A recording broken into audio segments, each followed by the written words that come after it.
இவ்வளவு தேவை இருக்கு.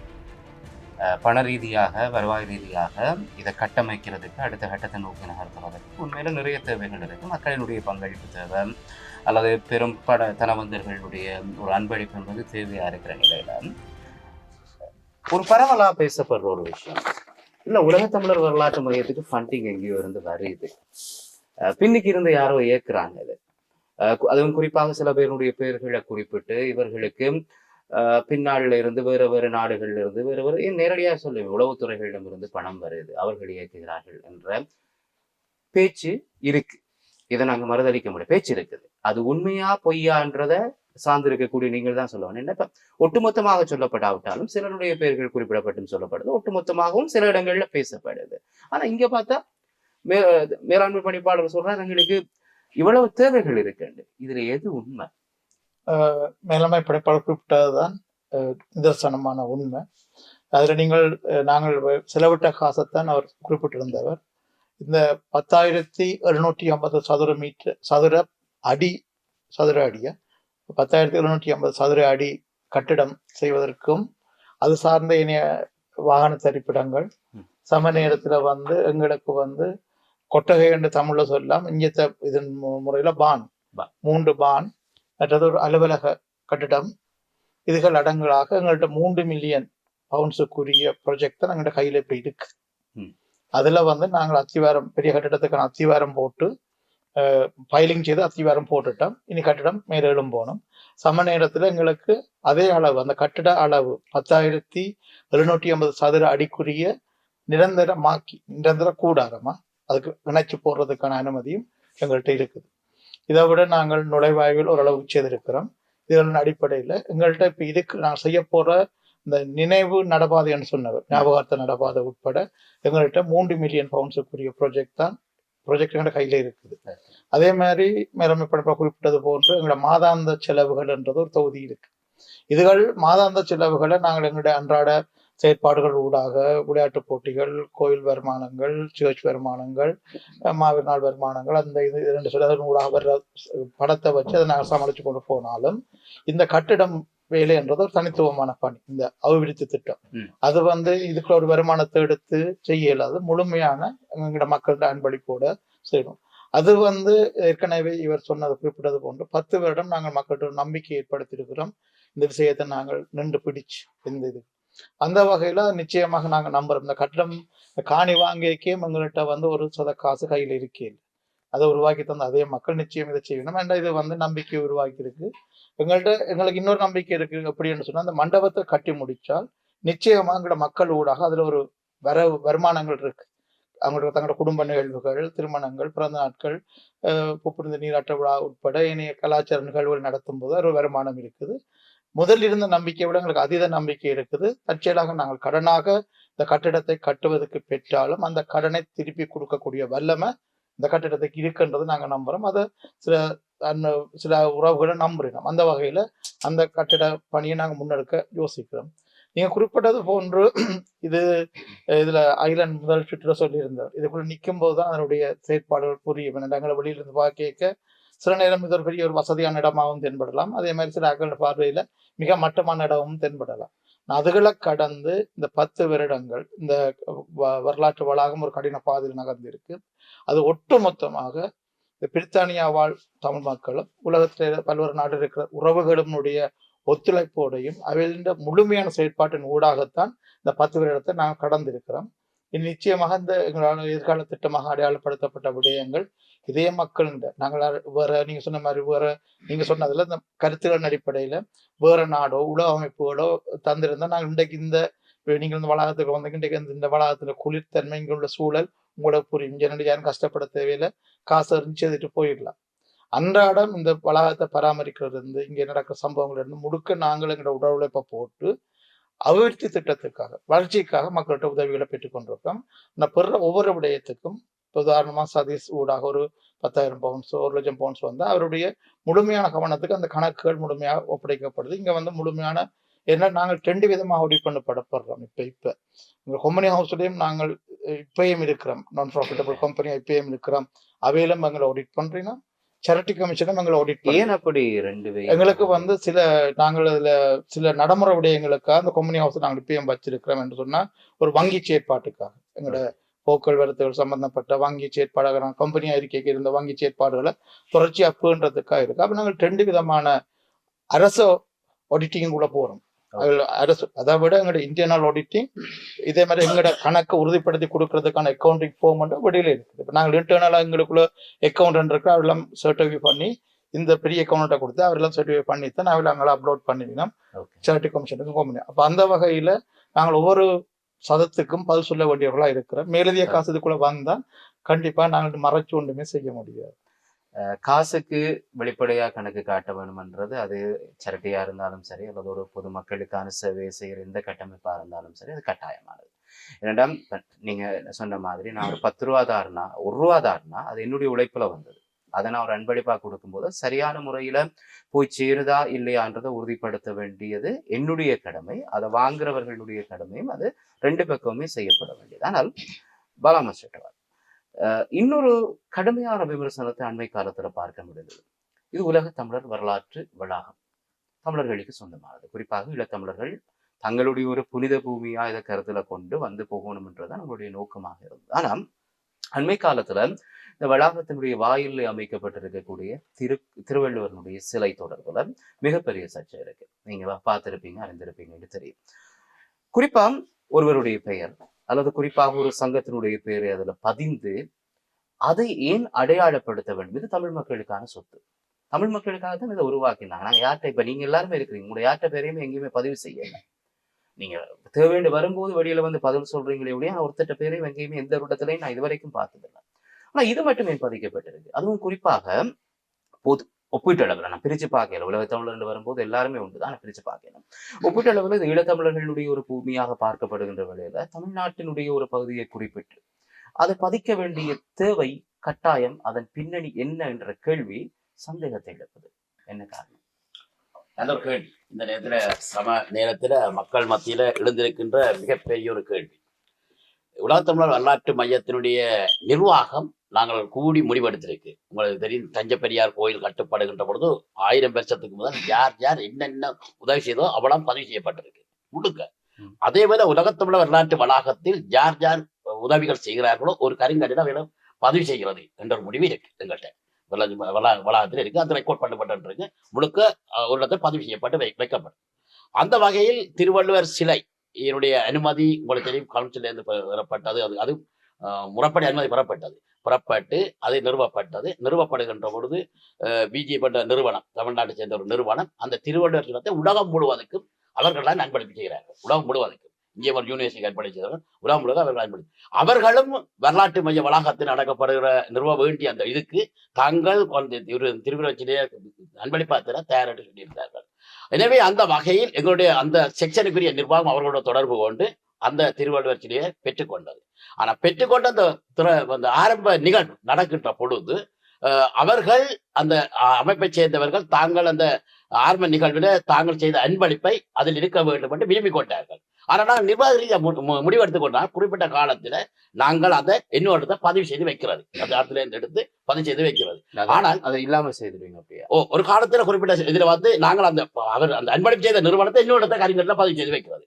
ஆனா அது நீங்க அந்த அன்பளிப்பு செய்த நிறுவனத்துக்கு செய்கிற ஒரு இல்ல, நாங்கள் அது முறைப்படி தெரியப்படுத்துவோம், நிர்வாக ரீதியா தெரியப்படுத்துவோம். ஏனென்றால் நாங்கள் எல்லா அன்பளிப்புகளை நாங்கள் அதுல பதிவு செய்யறோம். எல்லா பொருட்களுக்கு இடையும் ஒரு கட்டிடம் மட்டும் கட்டிடத்துக்கு இல்லை நான் பதிவு செய்யறேங்க. ஒரு பிரதான தமிழில் கட்டிடம் பெறப்போகுது, அதில் மக்களின் பல பங்களிப்பு இருக்கு. எல்லா பங்களிப்பையும் சேர்த்து யார் யார் யார் சில வெட்டி நினைவாக இல்லாம இருக்கும் ஒரு கட்டிடம் பதிவு செய்யப்படும். அது கோமன் முடிவுக்கு இருக்குது. எனவே இதுவும் அதே மாதிரி பதிவு செய்யப்படும். சரிதானே? அது நிர்வாக ரீதியான முடிவு, அதுல மாற்றம் இல்லை. எனவே திருவள்ளுவர் சிலை வந்து நிறுவப்பட்ட அந்த நிகழ்வு மிக பிரமாண்ட அளவில் கடந்த வருடம் வந்து எல்லா அமைப்புகள் என்று இந்த பிரித்தானியாவில் இருக்கிற எல்லா அமைப்புகளை இணைஞ்சு மக்களை இணைஞ்சு மிக பிரமாண்ட அளவில் திரைப்படம் நடந்தது. திருவள்ளுவர் அந்த தமிழுக்கு அவர் செய்த தொண்டு.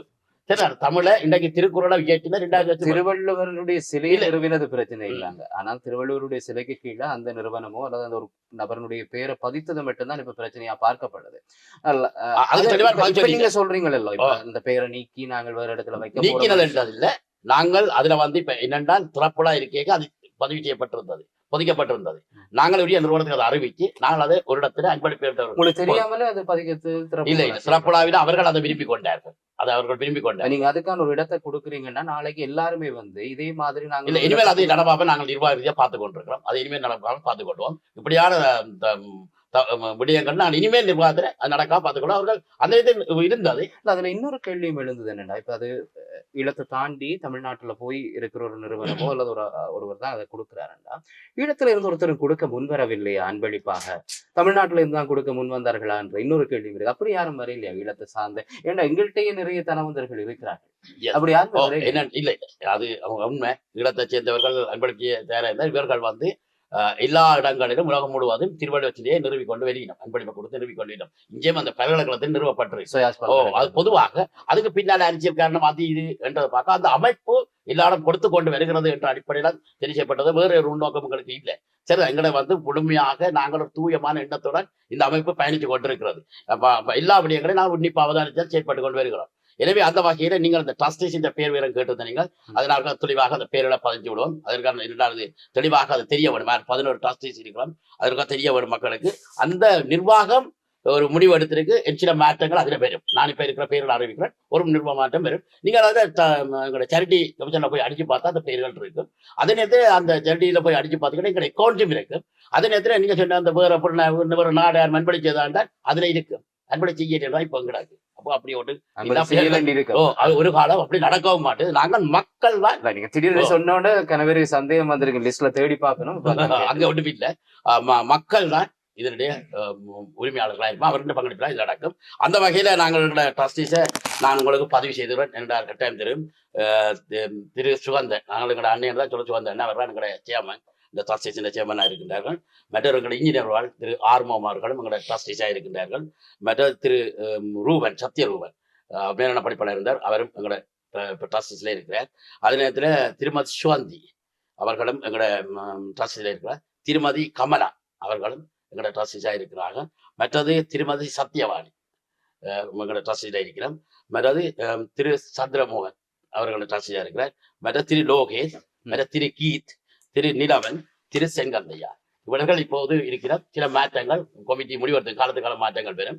அது காலத்துல அந்த மாற்றத்தோட 11 பேர் தேவையில்லாத ஒரு கேள்வியா கூட இருக்கலாம். ஆனா எனக்கு ஒரு கேட்கிறேன், சில பேருக்கு அது தோணலாம். என்னடா இப்ப 11 ட்ரஸ்டீஸ் சொல்லியிருந்தீங்க, அதுக்குதான் காரணம் இருக்கா? என்னடா இப்ப அறங்காவலர்கள் கூடிக்கொண்டு போகும்போது முடிவெடுக்கிறது இலகுவாயும் ஒரு பக்கம் இருக்கலாம், இன்னொரு பக்கம் சவாலாயும் இருக்கும். இதன் காரணம் வச்சிருக்கிறீங்களா அதுக்கு 11 பேர் ஃபிக்ஸ் பண்ணதுக்கு? இல்ல நாங்கள் ஆரம்பத்துல 7 பேர் இருந்தது, 9 பேர் ஆக்கினாங்க. இந்த நிறுவனம் வந்து ஒப்பீட்டு ரீதியில இன்றைக்கு ஒரு கிட்டத்தட்ட ஒரு பெரிய நிறுவனமான அடிப்படையில ஒரு ப்ரொஃபைல் உள்ள ஓரளவு ஒரு விஷயங்களை கையாளக்கூடியவர்களும் நாளைக்கு எங்களோட சேரிட்டி போய் பார்த்தா இது வந்து சரியான ஆக்குறதுக்கு இருக்குன்னு மன்ற தேவையின் அடிப்படையிலையும், அதே நேரம் ஒரு 11 பேர்ன்றது ஒரு அளவுக்கு ஒரு கணிசமான ஒரு பெரிய நிறுவனத்துக்குரிய கண்டிப்பான ஒரு சின்ன அமைப்புன்னா வேறு இது ஒரு பெரிய அமைப்பா இருக்கிறபடியால அதுல அந்த 11 பேர் தேவை என்ற அடையாளத்தின் அடிப்படையில நாங்கள் வந்து அந்த விடயத்தை கவனிக்கிறோம். நான் முன்னுக்கு ஒரு மாஸ்டர் இதோட அனுமதியோட சில விஷயங்களை சொல்ல வரோம். அதுல வந்து திருவள்ளுவர் என்று சில சுரபாணியும் கதைச்சினீங்கள். நாங்கள் இந்த வளாகத்தினுடைய அடிப்படை சின்னத்தை உருவாக்கும் போது அதுல வந்து திருவள்ளுவர், இது 2015 திருவள்ளுவருடைய திருவுருவப்படம் போட்டிருக்கிறோம். அதுல நாங்கள் போட்டு தமிழால் உலகு என்று இருந்தது. அப்ப இதை வந்து இந்த உலகம் எங்கும் இந்த திருவள்ளுவருடைய திருவுருவ சிலையை கொண்டு சேர்க்கிறதுக்கு ஒரு மன்றம் இருக்குது. இப்ப அண்மையில வந்து சிவாப்பிள்ளை ஐயாண்டு இறந்துட்டாங்க பிரித்தானிய மண்ணில. அவர் தான் இந்த சிலைகளை புலம்பெயர் தேசங்களை ஒழுங்குபடுத்தி கொண்டது. அவர் அங்கேயே இதை பார்த்துட்டார். அப்ப திருவள்ளுவர் சிலை இருக்க வேண்டிய இடம் இதுதான் என்று அவர் ஒரு கருத்து எடுத்துக்கொண்டு எங்களை அணுகி இருந்தவர். இதுல வந்து அந்த அந்த இதை அன்பளிப்பு செய்தவர் ஒரு தரம் அந்நியர் அல்ல. அவர் விஜி பன்னீர்தாஸ், அங்க எங்களோட கோல்டன் பீச் என்று சொல்லி சென்னையில இருக்குது. அதன் ஒரு உரிமையாளர் தன்னுடைய வாழ்நாளில 1330 திருவுருவ சிலையை தான் சாகும் முதல் இந்த உலகத்துல வைக்கொண்ட ஒரு காசு. அந்த விருப்பத்தின் அடிப்படையில் அவையில் அடிப்படையாக தன்னோட சிலையை அன்பளிப்பு செய்ய இது எங்களுக்காக இது போட்டதில்லை. அந்த 1330 சிலை எங்க ஒப்படைக்கப்பட்டாலும் கீழே அன்பளிப்பு பை பிஜிபி பன்னீர்தாஸ் ஆக்கள்னு சொல்லி அது இருக்கும். அந்த உலக தமிழ் சங்கம் ஒன்று இருக்குது, அவையில் அதுல இருக்கும். அப்ப அது வந்து ஒரு இதா இருந்தது. அப்ப எங்கட கொள்கைக்காக நீக்கி போட்டு தாங்க என்று இல்லாமல் நாங்கள் பெருந்தன்மையாக அதை ஏற்றுக்கொண்டு நாங்கள் அந்த பேரோட ஏற்றுக்கொண்டு நாங்கள். ஆனால் பாலாமச குறிப்பிட்ட மாதிரி எதிர்காலத்தில் எங்களோட இந்த வளாகத்துக்காக பாடுபட்டு பொருளாதார ரீதியாக ஒத்துழைச்ச எல்லாருடைய பேரும் ஒரு பட்டியல் ஆக்கப்படும் போது அது அங்கிருந்து அகற்றப்பட்டு இந்த பட்டியலுக்குள்ள வரும் திருவள்ளுவர் சிலையாகவே இருக்கும். இப்ப நுழைவாயில் நீங்க பாக்குறீங்க, அதுவும் ஒரு வவுனியா நண்பர்கள் தான் அதை அன்பளிப்பிச்சது. ஆனா அதுக்குள்ள நாங்கள் எழுத இல்லை, வவுனியா நண்பர்கள் எழுத இல்லை. அது அது அது அதுவே ஒரு சர்ச்சை இல்ல. அது அப்படியே எங்கள்ட்ட அந்த கொள்கை இருக்கல. ஆனால் இது வேலம் தமிழுக்காக செய்கிற சேவையின் அடிப்படையில் அவர் ஏற்கனவே கொடுக்கப்பட்ட இது நான் 134வது சில உலகம் சார்ந்து வைக்கிற சில அந்த சிலையில இந்த விஷயம் இது இருந்தது. அப்ப எங்களுக்கு ஒரு கேள்வி எழுது. இப்ப நீங்க சொன்ன மாதிரி இப்ப எங்கேயோ தமிழ்நாட்டுல இருந்து ஒரு சகோதரர் அதை அன்பளிப்பா கொடுக்கணும் என்று சொல்லி கொடுக்கிறார். எங்களுடைய சமூகத்திலும் ஏராளமானவர்கள் இருக்கிறார்கள். ஏராளமானவர்களால இப்படி அன்பளிப்பாக கொடுக்க முடியும். அப்படியானவர்களுக்கும் உங்களுக்குமான உறவு எப்படி? இல்ல, நாங்கள் இந்த காணியை அந்த அன்பர்களால் உருவாக்கப்பட்டிருக்கு. இதுல ஒரு தரம் எங்களோட சொந்த காசு என்று சொல்லி யாரும் போடாட்டி அந்த அடையாளப்படுத்தாட்டி நீங்க சொன்ன மாட்டோம் அந்த பெருமக்களால் அந்த வளாகமே உருவாக்கப்பட்டிருக்கு. இப்போ இங்கே மேல் கேட்கல மற்றது இன்றைக்கு சும்மா சொல்லுங்க ஒன்று. இப்போ உதாரணமாக ஒரு ஆள் எங்கள்கிட்ட கேட்டிருக்கேன், பாலச்சந்திரன் நினைவு அவற்றை பேரில் இங்கே சிறுவர் பூங்கா அமைக்கணும் நான் செய்கிறேன்னு சொல்லி. அதை நாங்கள் உள்வாங்கி இருக்கிறோம். ஓகே, உங்களோட பேரால பாலச்சந்திரன் பேரில் ஒரு சிறுவர் பூங்கா ஒன்று செய்வோம் என்று நாங்கள் உள்வாங்கி இருக்கிறோம். அது நடைமுறைக்கு வரைக்கும் அதை எப்படி நாங்கள் அடையாளப்படுத்துறோம். சிலாக தங்களோட பெற்றோர் என்ற பேரால சில விடயங்களை செய்ய வலிக்கிறோம். சரி, இப்பயும் முகநாக்கள் அந்த மாவீரர் மரச்சூழ மாவீரர் நினைவு கல்லுகளை ஒழுங்குபடுத்துறோம். அது சிலாக்களுடைய பேராள நினைவுகளோட தான் அது வருகிறது. அப்படி அந்த அடிப்படையில நீங்க சொன்ன மாதிரி 100% அது சரி. அது இந்த எங்கள்கிட்ட வெறும் திருவள்ளுவர் சில மட்டும் குறிப்பிட்ட ஆனா அதை நிர்மாணிக்கிறதுக்கு எங்களுக்கு கிட்டத்தட்ட 30,000 பவுண்ட்ஸ் வந்தது. அந்த இடத்தை எல்லாம் ஒழுங்கு. அப்ப அதுக்கு நிதி உதவி செய்த ஆக்கள் அந்த கேள்வி எங்கள்கிட்ட இருக்குது. அவற்றை ஒரு ஆட்டு சிலர் அந்த பேரை போட்டுக்கிறீங்க, மிச்சாக்கள் பேர் எங்கள்கிட்ட எங்கே. இப்ப நாங்கள் அவர்கிட்ட சொன்னோம், அது ஒரு பேர் பட்டியலாக்கப்பட்டு எங்களோட பொறிக்கப்படும், நிச்சயமா பொறிக்கப்படும். ஆனா இப்ப இன்றைக்கு கட்டிட வேலைகள் நடக்கிற விஷயத்தால எங்களால் நிரந்தரமா ஒரு இடத்தை தெரிவு செய்து வைக்க முடியாது. பாலாமாசம் சொன்ன மாதிரி அவ்வளவு ரெக்கார்டுக்குள்ள இருக்கும். நிச்சயமாக அது எங்களோட உறவுகளை நாங்கள் அவங்க இப்ப உதாரணமாக அணுகி கேட்கிறார், நீங்க அணுகி கேட்கிறீங்க தம்பி இப்படி நாங்கள் செய்யணும்னு சொல்லி பொம்பாங்க, நல்ல விஷயம் நடைமுறைப்படுத்தும். அப்படி எங்களோட நீங்க சொல்ற மாதிரி எங்கட சொல்றாங்க. அப்படி யார் அணுகினா நாங்கள் நிறைய பேர் கதவை பேன் தட்டுறோம், வாங்கோ இந்த கட்டிடத்துல ஏதாவது. அதுதான் இந்த கேள்வியான, நீங்க கதவு தட்டியும் கதவுகள் திறக்கப்பட இல்லையா அல்லது அவர்களாவே வந்து உதவி? இதுல ரெண்டு விடயம் இருக்குது. ஒன்று இதோட ஒரு பெரும் தனவந்தர்கள் நேரடியா தங்களோட முகங்களை காட்டி இதற்குள்ள வாரது தாங்கள் இதை ஒரு விதமாக யோசிக்கிறோம். மற்றபடி நிறைய ஆக்களை செய்யணும். நிச்சயம் நான் சொன்ன அந்த பெரிய திட்டம் 3 மில்லியன் திட்டம் சாமானிய எங்களால முடியாது. நாங்க நிச்சயமாக பெரிய ஆக்களை நீங்க சொன்ன மாதிரி அந்த கொடசியோ மனமுவந்தர்கள் என்ற உள்வாங்கி தான் செய்வோம். அவள் விரும்பினால் அந்த கட்டிட நிர்மாண பகுதிக்குள்ள அவளுடைய பேரை போடலாம், அவளுடைய பிள்ளைகளுடைய பேரை போடலாம். இப்பயும் நாங்கள் கேட்கிறோம், ஒரு ஆள் ஃப்ளோரை பொறுப்படுங்க, ஒரு ஆள் தூணை பொறுப்படுங்க, ஒரு ஆள் வயரிங்க போடுங்க, ஒரு ஆள் கூறிய பொறுப்படுங்கலாம் கேட்கிறோம். நிச்சயம் அது எதிர்காலத்தில் அமையும் என்று நம்பிக்கையோட பயணிக்கிறோம். எந்த இடத்திலையும் திரும்பவும் ஒரு தனிநபர் துதிப்பாடுதலையோ அல்லது ஒரு தனி அமைப்பையோ நாங்கள் செய்கிறோம். மற்றது கொள்கையில மிக தெளிவாக இருக்கிறோம். அதை நம்பணும், நாங்கள் நம்பித்தான் ஆக வேணும். யாருக்கும் நாங்கள் விலை போனது சும்மா சொல்லுவோம். அந்த உளவு நிறுவனம் இல்ல ஒரு குறிப்பிட்ட விஷயங்கள என்ன நோக்கம், எங்கட நாங்கள் சுய வாழ்க்கையில எங்கட பொருளாதாரத்தை உயர்த்துறதுக்காக இந்த விஷயத்தை பயன்படுத்தினா நீங்கள் அந்த சந்தேகங்கள் சரி. ஆனா தட்சணமாக யோசிப்போமே, ஒருவர் செய்து இந்த எங்களோட இனத்துக்கான பெரிய அடையாளமாக வந்தா கூடி அதை நாங்கள் மனமும் ஏற்றுக்கொண்ட பண்றதா இல்லை. வேற ஒரு ஆள் செய்கிறார், நீங்க காசை வாங்கி செய்கிறாங்க. இன்றைக்கே 10 வருஷம் உள்ளப்பட்டு சொல்லுங்க சரி. சிம்பிளா செய்துட்டு போயிருக்கான். ஆட்டை கையை காலை பிடிச்சி வேற நீங்க சொன்ன மாதிரி வேற நீங்கன்னு சொல்லி உங்களோட கருத்தாக நான் சொல்லல, குறிப்பிட்ட கொண்டு வேற யாருடைய கையை காலை பிடிச்சி நாங்கள் இதை எங்கேயும் கொண்டு போயிருக்கோம், ஏற்றிருக்கு. இல்லை இன்றைக்கும் நாங்கள் தட்டு மாறி மெல்ல மெல்ல அடி எடுத்து வைக்கிறது. கொள்கையிலிருந்து இம்மி அளவும் நாங்கள் இலக்கிலிருந்து விலக மாட்டோம் என்ற உறுதியான அந்த நம்பிக்கையும் உறுதி.